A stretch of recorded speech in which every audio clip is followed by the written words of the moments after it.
ایک صحابی تھے جوان 12-14 سال عمر, عشق لگا سی کھیڑا کھیڑ دی میں. 12-14 سال عمر تو ہر وقت حضور کے پاس رہتے تھے. صحابہ کہتے ہیں ہم نے سوچا ہر وقت ہی رہتا ہے. ایک دن نبی پاک صلی اللہ علیہ وسلم نے کہا ان کو ذرا بتاؤں تو صحیح ہے مجھ سے پیار کتنا کرتا ہے. صحابہ کو تجربہ کرانے کے لیے حضور نے اس سے کہا مجھ سے پیار کرتے ہو؟ اس نے کہا بیبا آپ کو پتہ ہی ہے سارا. تو حضور نے فرمایا جاؤ اپنے باپ کی گردن کاٹ کے لاؤ. کس کی؟ اوکھا جے بابا کام. ہاں اپنے باپ کی گردن کاٹ کے لاؤ. 12-14 سال عمر, چھلانگ لگائی. مسجد نبوی کے دروازے پر مولا علی شیر خدا کھڑے تھے. ان کی گردن میں تیر کمان تلوار تھی, کھینچی تلوار.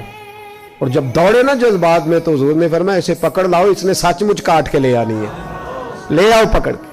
عاشق نزاکت جانتے ہیں. حضرت طلحہ بن برا بیمار ہو گئے. بیمار, دن میں 2 دفعہ میرے نبی تیمارداری کرنے جاتے.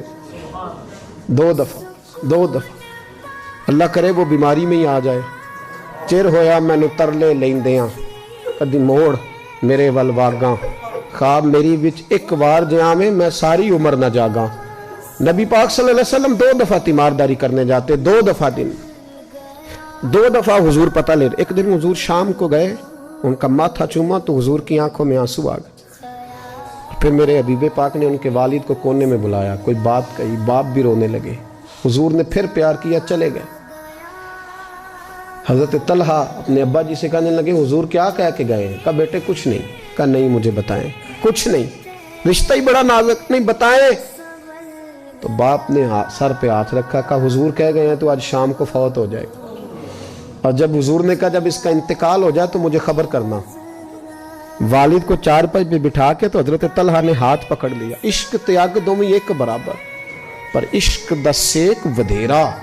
اگ تے ساڑے ککھ تے کانے, عشق ساڑے تن میرا.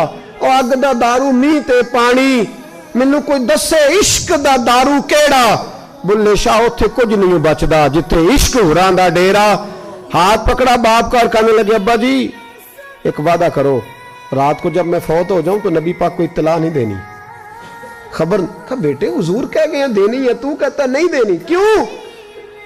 عاشق نزاکت جانتے ہیں. اگرچہ 12-14 سال عمر تھی پر عشق پکا تھا نا, نزاکت سمجھتے تھے. کہنے لگے ابا جی جن گلیوں سے حضور نے گزر کے آنا ہے وہ یہودیوں کی گلیاں ہیں.